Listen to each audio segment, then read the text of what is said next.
Good morning दोस्तों, online platform AGS teaching centre पर आपका स्वागत है। मैं के शर्मा आप लोगों के लिए क्लास 12 का ज्योग्राफी चैप्टर नंबर 2 लेके आ रहे हैं। विश्व जनसंख्या के बारे में हम लोग देखे हैं। विश्व जनसंख्या वितरण और घनत्व और वृद्धि के बारे में इस चैप्टर में हम लोग समझेंगे। तो आज हम लोग देखते हैं जनसंख्या घनत्व क्या है, इसके बारे में हम लोग समझते हैं जनसंख्या घनत्व क्या है। चलिए देखते हैं जनसंख्या घनत्व। समझना है कि एक क्वेश्चन पूछता है आपका एग्जाम में, 2 नंबर का क्वेश्चन पूछता है कि जनसंख्या घनत्व क्या है। तो जनसंख्या घनत्व समझिए कि किसको कहेंगे, क्राउड को हम लोग क्या कहेंगे, जनसंख्या घनत्व कहेंगे। सपोजेड मान लीजिए इस क्लास में 20 स्टूडेंट है। सपोजेड अगर 20 स्टूडेंट है तो दूर दूर बैठे हुए हैं, एक बेंच में 2-3 करके बैठे हुए हैं, तो आप क्या है, आपका घनत्व क्या, घनत्व है नहीं, डिस्टेंस में है। अगर एक बेंच में एगो बैठते हैं तो आपका डिस्टेंस क्या है, दूरी है बना हुआ, घनत्व ज्यादा नहीं है। अगर इसी को ले जा करके क्या करेंगे, सभी 20-25 स्टूडेंट को हम क्या करेंगे, समेट करके एकदम एक कोना में ले जाकर धकेल देंगे सबको, तो क्या होगा, एक दूसरे से सट जाओगे, सबका शरीर बॉडी एक दूसरे से टच रहेगा, तो आपका जनसंख्या घनत्व क्या हो गया, अधिक हो गया।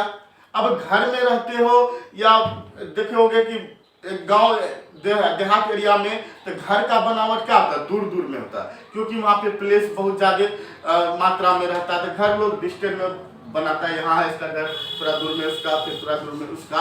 और यही चीज को जनसंख्या घनत्व शहर में देखिए, घर पर घर, छत पर छत एकदम सटा हुआ है, तो वो जनसंख्या आपका घनत्व हो गया ज्यादा। और मेला में देखिए जनसंख्या घनत्व, मेला में क्या होता है, एकदम क्राउड होता है, एक दूसरे से धक्का लगा के चलते हो। बिना धक्का लगे हुए मेला में चलने की संभावना है ही नहीं। देख लो दुर्गा पूजा के समय में मेला में देखो एकदम पूरा दुनिया पर भीड़ है, तो वो आपका जनसंख्या क्या है, घनत्व है ज्यादा, एक जगह सीमित है। अब जनसंख्या घनत्व किसको कहेंगे कि जनसंख्या घनत्व या किसी जगह, किसी स्थान के अनुसार कुल उस स्थान के जनसंख्या प्लस उस स्थान के क्षेत्रफल, कितना वर्ग किलोमीटर पर कितना जनसंख्या समाहित है, उसी को तो हम लोग क्या कहेंगे, जनसंख्या घनत्व कहेंगे। अर्थात इसका फॉर्मूला आता जनसंख्या घनत्व का कि जनसंख्या बटे क्षेत्रफल। सपोज इसको एक एग्जांपल से समझिए कि जनसंख्या बटे क्षेत्रफल। एक हम लोग बात करते हैं, सपोज इस स्थान की हम लोग बात कर रहे हैं, अपना इस सिटी की बाहर का बात कर रहे हैं, अपना कटिहार छोटा सिटी की बात कर रहे हैं। मान ले सपोज अपना कटिहार छोटा सिटी कितना है, जनसंख्या मान ले 150, देखिए 1,50,000 वर्ग किलोमीटर है, वर्ग किलोमीटर है। और क्षेत्रफल हम यहां मान लेते हैं कितना, क्षेत्रफल हम मान लेते हैं कि मान ले 15 मान लो, या 150 मान लीजिए क्षेत्रफल। क्षेत्रफल कितना है आपका, 150 है वर्ग किलोमीटर। जनसंख्या मानना होगा, यहाँ पर क्या कर दिए, ये 1,50,000 क्या है, सॉरी ये जनसंख्या है, 1,50,000 क्या है आपका जनसंख्या है, और 150 आपका क्या है, क्षेत्रफल है आपका, वर्ग किलोमीटर है। ये क्या है, वर्ग किलोमीटर है, क्षेत्रफल है। अब हम लोग टोटल जनसंख्या को वर्ग किलोमीटर से यानी क्षेत्रफल से भाग दे देंगे, तब हम लोग को पता चल जाएगा कि एक वर्ग किलोमीटर में कितना लोग रहते हैं, कितना जनसंख्या निवास करते हैं, उसी को तो हम लोग कहेंगे जनसंख्या घनत्व। अर्थात एक वर्ग किलोमीटर कितना आदमी रहता है। हटाइए इसको, 1 0 कट गया, 15 एकम 15, इधर 3 0 उतर गया ना जी। अर्थात एक वर्ग किलोमीटर में 1000 आदमी निवास करता है, एक वर्ग किलोमीटर में 1000 आदमी निवास करता है, तो होगा ना जनसंख्या क्राउड। कहीं अब देखिए सपोज कहीं दूर होगा, कहीं जनसंख्या क्या होगा, सघन होगा, कहीं कहीं पे जनसंख्या क्या होगा, विरल होगा। सघन मतलब एक दूसरे सटा हुआ एकदम खचम खच भरा हुआ, और विरल मतलब होता है दूर दूर दूर में बसा हुआ आदमी। देखो यहाँ पर है तो थोड़ा सा दूर डिस्टेंस में घर है, फिर थोड़ा सा डिस्टेंस में घर होगा, तो उसको कहते हैं विरल। सघन और विरल समझ रहे हैं, सघन मतलब सटा हुआ एकदम क्राउड एकदम ठासम ठास, और विरल मतलब फैला हुआ। तो जनसंख्या यहाँ कैसा देखने मिला, सघन। इसी में सपोर्टेड मान लीजिए कि जनसंख्या आपका कितना 1,50,000 ही है। अब देखिए कि वर्ग किलोमीटर आपका क्या है 1500 मान लीजिए, आपका क्षेत्रफल कितना है 1500 है। अब देखिए कम हो जाएगा, देखिए 2 जीरो कट गया, 15 एकम 15 100। अब देखिए हो गया ना, विरल हो गया ना। यही 1 वर्ग किलोमीटर में पहले 1000 आदमी निवास करता था, अब जो है ना 1 वर्ग किलोमीटर में 100 आदमी निवास करता। इसका मतलब आदमी दूर दूर पर रहे होंगे, घर दूर दूर पे होगा, डिस्टेंस में होगा, तो ये हो गया ना विरल। जब ज्यादा संख्या 1 वर्ग किलोमीटर में रहेगा तो सघन, और दूर दूर में ज्यादा संख्या रहेगा 1 वर्ग किलोमीटर में, उसको कहेंगे हम लोग क्या, विरल। क्लियर है। जनसंख्या का सूत्र क्या निकालेंगे, जनसंख्या घनत्व का सूत्र क्या निकालेंगे जी, जनसंख्या बटे क्षेत्रफल। और इसी प्रकार से हम लोग निकालेंगे जनसंख्या घनत्व निकालेंगे कि 1 वर्ग किलोमीटर में कितना लोग निवास करते हैं। क्लियर, समझ में आया ना जनसंख्या घनत्व जी किसको कहते हैं। आगे देखते हैं, अगला टॉपिक है आपका जनसंख्या घनत्व को प्रभावित करने वाला कारक। वो कौन सा तत्व है कि जनसंख्या घनत्व को प्रभावित करता है। देखिए जनसंख्या घनत्व को 3 तत्व प्रभावित करता है। एक आपका भौगोलिक कारक, दूसरा आपका आर्थिक कारक, तीसरा आपका सामाजिक एवं सांस्कृतिक कारक। ये 3 कारक जो है ना मुख्य रूप से जनसंख्या घनत्व को प्रभावित करता है। कैसे जी, इस बात को समझिएगा कि भौगोलिक कारक किसको कहते हैं। भौगोलिक परिदृश्य से, जहां आप देखिए कि भौगोलिक मतलब भूगोल की दशा के अनुसार से, अब जैसे सपोज हम लोग बात करते हैं भूगोल की दशा, जहां पे आदमी कहाँ निवास करते हैं। इससे पहले भी हम लोग पढ़े हैं सिंधु घाटी की सभ्यता, जहां पे आदमी को नदी का साधन मिलेगा, जहां आदमी का खेती करने का साधन मिलेगा, जहां आदमी को पानी मिलेगा, वहीं ना जनसंख्या निवास करेगा जी। तो भौगोलिक क्षेत्र क्या हो गया, जहां पे नदी है वहां पे जनसंख्या एकदम रहेगा, पूरा गांव बस्ती शहर बसा हुआ वहीं पे रहेगा। और जहां पे नदी नहीं गया है वहां पे आदमी नहीं दिखेगा, क्योंकि आदमी वहां क्यों बसेगा, वहां पे उसका रोजगार नहीं हो पाएगा, उसका जीवन नहीं चल पाएगा, पानी है ही नहीं, जीवन चल पाएगा। पशु को पालन के लिए, पशु चारण के लिए उनको सुविधा नहीं है, कृषि करने के लिए उनको सुविधा नहीं है, वहां पे आदमी निवास करेगा नहीं करेगा। यही कारण होता है कि भौगोलिक दशा के कारण जो जनसंख्या घनत्व को प्रभावित करता है। जहां भौगोलिक दशा अच्छा वहां जनसंख्या अधिक होगा, जहां भौगोलिक दशा नहीं है तो वहां पे जनसंख्या नहीं रहेगा, बहुत कम मात्रा में रहेगा, आदमी वहां लोग निवास करना नहीं चाहेगा। देखिए जल की उपलब्धता, मैंने बताया ना जल की उपलब्धता, जहां पे जल की उपलब्धता होगी वहां पे अधिक मात्रा में जनसंख्या क्या करेगा, निवास करेगा, वहां पे जनसंख्या घनत्व आपका अधिक होगा, कम क्षेत्रफल पे अधिक लोग निवास करेंगे।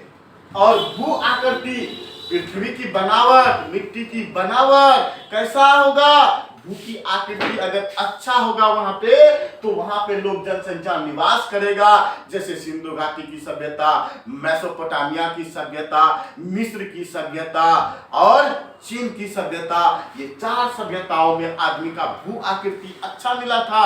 सिंधु घाटी सभ्यता में वहां की भू की आकृति अच्छा थी, उपजाऊ थी, व्यापार के लिए था, नदी व्यवस्था था, इसीलिए आदमी जो है ना उस क्षेत्र में नगरीय सभ्यता को स्थापित किया था। और वहां की जनसंख्या क्या थी, जनसंख्या घनत्व को प्रभावित करता था, अधिक कम क्षेत्रफल पर अधिक लोग निवास करते थे।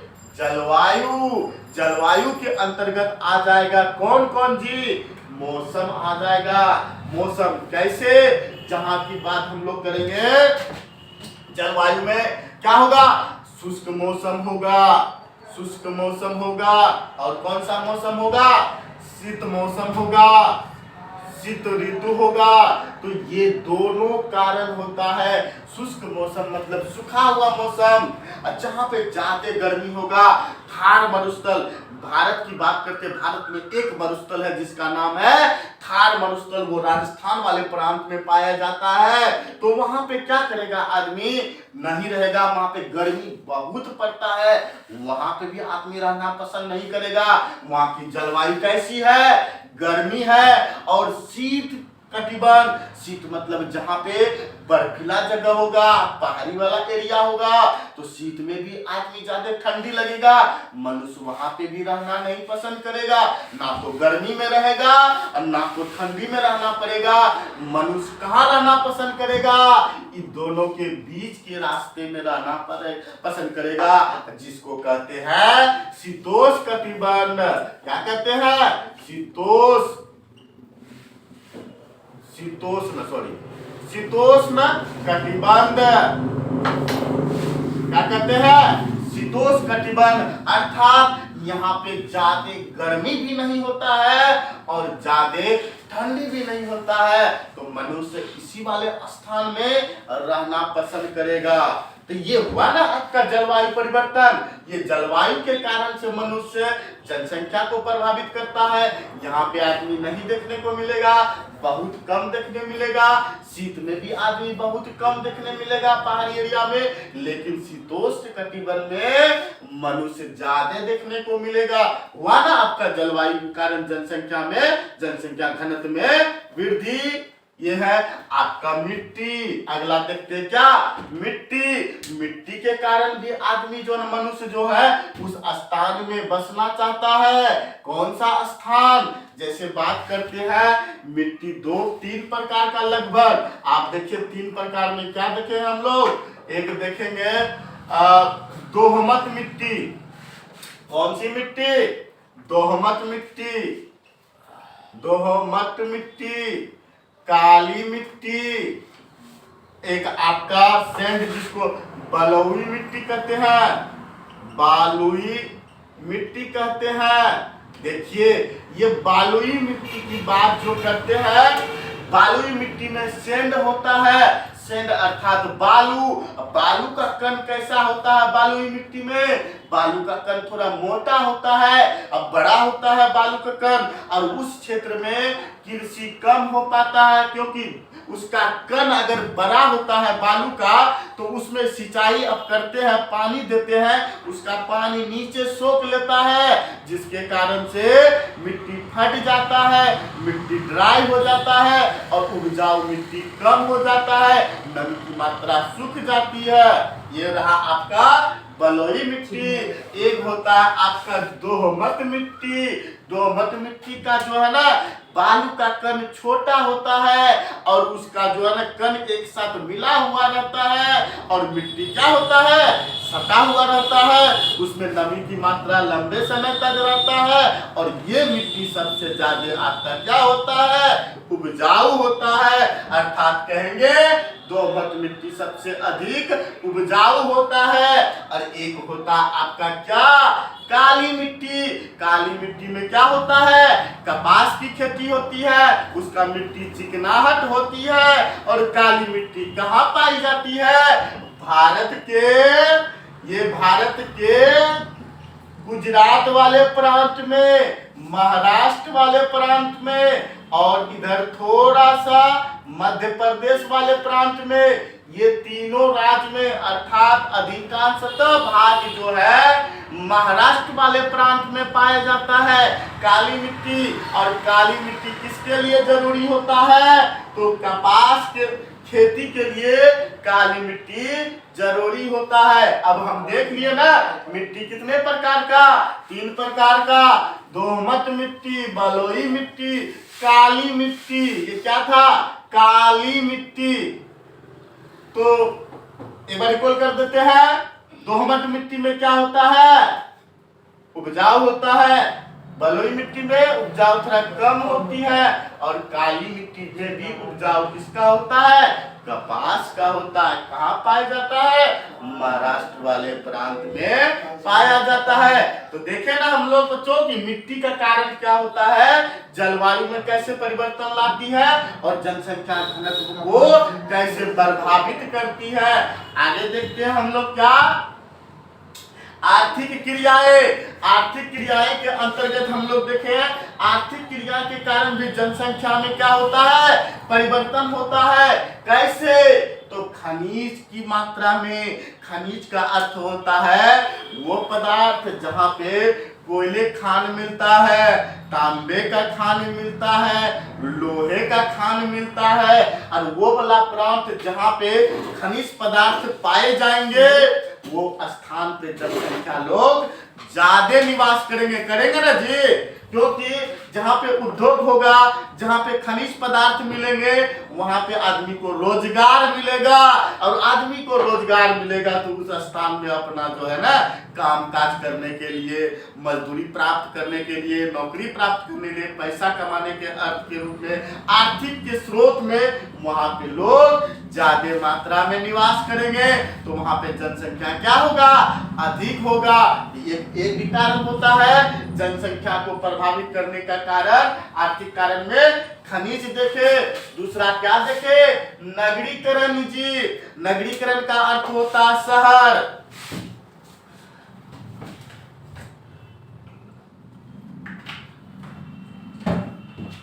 नगरीकरण का क्या अर्थ होता है जी? शहर, शहरीकरण। आदमी जो शिक्षा को प्राप्त करने के लिए गांव से जो ना शहर में निवास करता है, ताकि उनसे क्या होगा?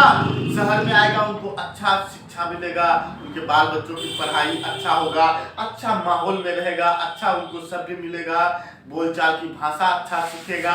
यही कारण से लोग गांव से आदमी कहाँ आते हैं? नगर में आते हैं, शहर में आते हैं, तो शहर की जनसंख्या बढ़ेगा ना जी। ये भी एक कारण बनता है, आर्थिक कारण। और शहर में आदमी को क्या मिलता है? रोजगार मिल जाता है, काम मिल जाता है।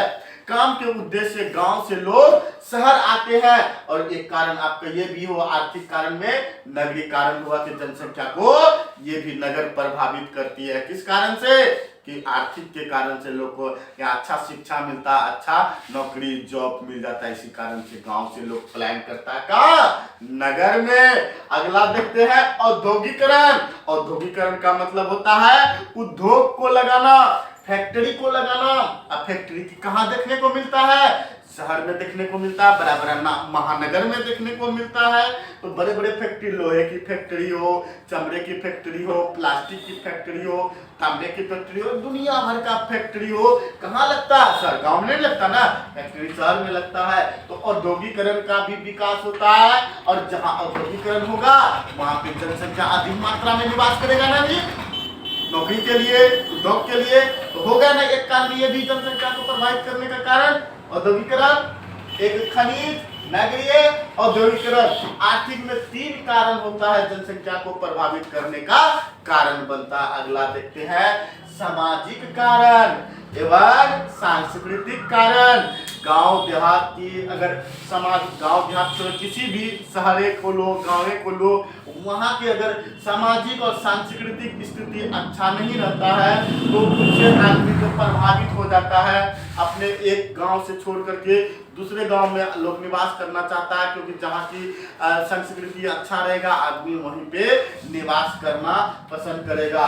तो क्या हुआ? गांव में भी जनसंख्या बढ़ा, संस्कृति के कारण, सामाजिक के कारण, और मानव जो है ना समाज में रहना पसंद करता है। जिस कम्युनिटी के लोग हैं, जिस धर्म के लोग हैं, उसी धर्म के साथ रहना पसंद करेगा। अर्थात हिंदू है तो हिंदू बेल्ट में रहना पसंद करेगा, मुस्लिम है तो मुस्लिम बेल्ट में रहना पसंद करेगा, सिख है तो सिख के बेल्ट में रहना पसंद करेगा, ईसाई है ईसाई के साथ रहना पड़ेगा। सब अपना जाति धर्म के साथ रहना पसंद करता है, क्योंकि उनकी ट्रेडिशनल को शोभा देती है, उनकी बोलचाल कम्युनिकेशन मिलता है, इसीलिए वहां पे वो रहना पसंद करता है। तो एक कारण ये सामाजिक और सांस्कृतिक भी कारण बनता है। धर्म के आधार पर, जाति के आधार पर आदमी एक स्थान पर निवास करता है, तो ये होता है सामाजिक और सांस्कृतिक कारण। 3 कारण हुआ जनसंख्या घनत्व को प्रभावित करने का कारण। क्लियर है ना जी? कोई डाउट? अगला देखते हैं, जनसंख्या में वृद्धि कैसे होता है जी? जनसंख्या में निश्चित अवधि में जनसंख्या में परिवर्तन, जनसंख्या में क्या होगा? वृद्धि या तो पॉजिटिव होगा या तो नेगेटिव होगा या परसेंटेज में निकलेगा। बोलेगा सर कैसे पॉजिटिव होगा? जनसंख्या में क्या आज के सपोज मान लीजिए डाटा हम दिखा रहे हैं आपको कि 2021 की जनगणना के अनुसार, यहां देखिए थोड़ा सा, 2011 जनगणना, 2011 की जनगणना में 121 करोड़ था जनसंख्या। भारत की मैं बात कर रहा हूं। और अभी 2023 की बात कर रहा हूं। अभी कितना हम लोग पढ़े पिछले ही क्लास में? 1 अरब कितना पढ़े जी? 43 करोड़, सॉरी लाख था ना, गलत करोड़ हो गया, करोड़ होगा, ठीक है। 37 लाख। तो अब सपोज 100 कितना हो गया? 143। अब ले लेंगे तो 143 सिंपल में। अब देखिए आपके 2011 में 121 करोड़ और 2023 में 143 करोड़। अब बताइए कितना जनसंख्या में क्या हुआ जी? क्या हुआ? वृद्धि हुआ ना। जनसंख्या में क्या होगा? वृद्धि हो गया। सपोज यही अगर घट जाता, 2021 में 121 था और घट करके क्या होता? 120 हो जाता, तो अर्थात जनसंख्या में क्या हो गया? नेगेटिव हो गया। जनसंख्या में क्या हुआ? जनसंख्या घनत्व में, जनसंख्या में वृद्धि में क्या हो गया? कमी आ गया, नकारात्मक हो गया, नेगेटिव हो गया। जनसंख्या में वृद्धि और कमी, अर्थात जनसंख्या में हम लोग 2 चीज देख सकते हैं। क्या? एक तो हम लोग देख सकते हैं जनसंख्या वृद्धि में क्या होगा? पॉजिटिव भी आ सकता है जनसंख्या वृद्धि, नेगेटिव भी आ सकता है। बहुत कम ही नेगेटिव आता है। जो देश कंट्रोल कर, जैसे चाइना लगाया था कंट्रोल, उसमें नेगेटिव आया था, लेकिन भारत में कब लगाएगा कंट्रोल? भगवान जाने कब जो सरकार एक्टिव होगा। पहला स्थान तो पकड़िए, यही फिराक में था सरकार, पहला स्थान लेके तब जो हम लोग कंट्रोल करेंगे। डिपेंड करता है सरकार पर क्या करे। और ये जो जनसंख्या की वृद्धि जो ना आर्थिक, सामाजिक, ऐतिहासिक और सांस्कृतिक पृष्ठभूमि को प्रभावित करता है। कैसे जी?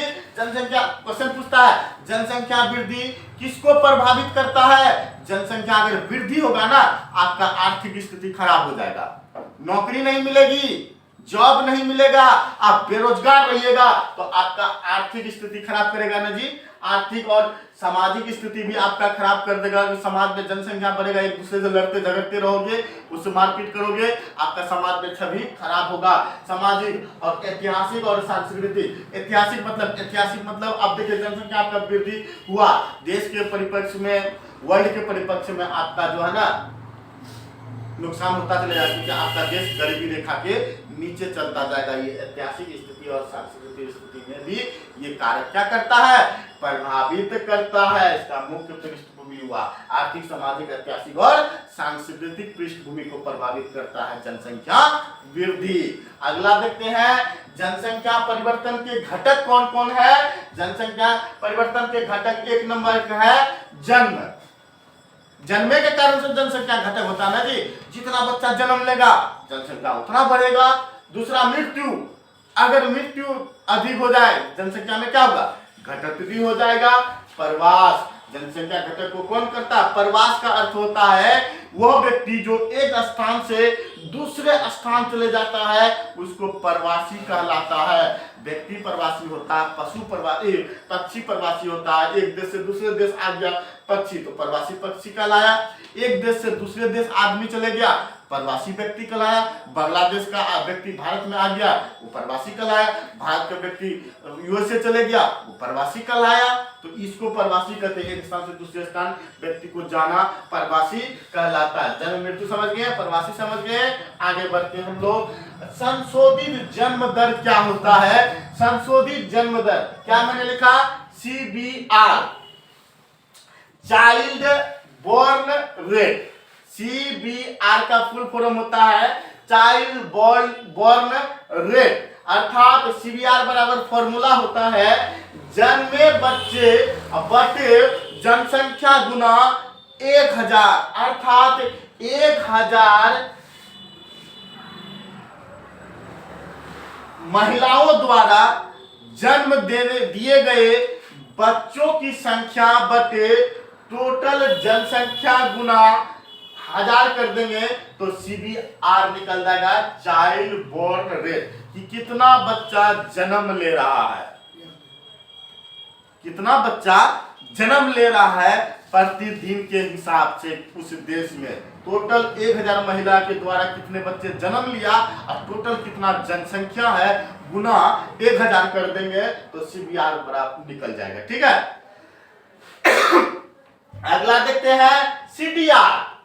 सी से चाइल्ड, डी से आपका डेट, आर से रेट, चाइल्ड डेट रेट यानी मृत्यु दर, कि कितना व्यक्ति प्रतिदिन मर रहा है, ये था सीडीआर, कितना व्यक्ति प्रतिदिन जन्म ले रहा है, तो सीडीआर हो गया प्रतिदिन कितना व्यक्ति मर रहा है। चाइल्ड डेथ रेट क्या है, मृतकों की संख्या, कितना व्यक्ति मर रहा है बटे कुल जनसंख्या यानी टोटल जनसंख्या गुने 1000 महिलाओं के द्वारा जो जन्म दिए गए बच्चे था वो कितना मरा प्रतिदिन। मृतकों की संख्या बटे जनसंख्या गुना 1000 कर देंगे तो क्या निकल जाएगा मेरा, सीडीआर निकल जाएगा, चाइल्ड डेथ रेट निकल जाएगा। प्रतिदिन कितना आदमी मरता है और सीडीआर निकालेंगे तो प्रतिदिन कितना आदमी जन्म लेता है। क्लियर है जी, आगे बढ़िएगा। ये है आपका प्रवास। प्रवास मैंने अभी समझा, प्रवास जब एक व्यक्ति दूसरे देश में जाकर निवास करता है वो व्यक्ति क्या कहलाता है, अपने लिए अपने देश के लिए प्रवासी व्यक्ति कहलाता है। क्लियर है, प्रवासी उद्गम स्थान और गंतव्य स्थान। उद्गम स्थान जिस स्थान से जाता है व्यक्ति उसको उद्गम स्थान कहलाता है और जिस स्थान में जाके पहुंचता है व्यक्ति उसको गंतव्य स्थान कहलाता है।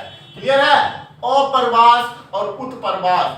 अप्रवास कहता है जिस स्थान से व्यक्ति जा करके नए स्थान पर जो बसता है उसे हम लोग कहते हैं अप्रवास, और उत्प्रवास जो किसी व्यक्ति स्थान में जा करके बस जाता है उसे कहते हैं उत्प्रवास। क्लियर है जी, आगे बढ़ते हैं हम लोग। प्रवास को प्रभावित करने वाला कारक कौन था, तो प्रवास को प्रभावित करने वाला कारक था प्रतिकर्षक कारक। क्या था, प्रतिकर्षक कारक। प्रतिकर्षक कारक वह कारक होता है जो व्यक्ति कुछ विशेष स्थान, अगर उसका सामाजिक परिदृश्य खराब है, राजनीतिक परिदृश्य खराब है, तो अपने वाले स्थान प्लेस को छोड़ करके दूसरे वाले जगह में, दूसरे वाले देश में, दूसरे वाले स्थान में जाकर के जो निवास करते हैं, मजदूरी करते हैं, जो वेतन को प्राप्त करते हैं अर्थ के लिए, आर्थिक के लिए, उसी को हम लोग क्या करते हैं, प्रतिकर्षक करते हैं।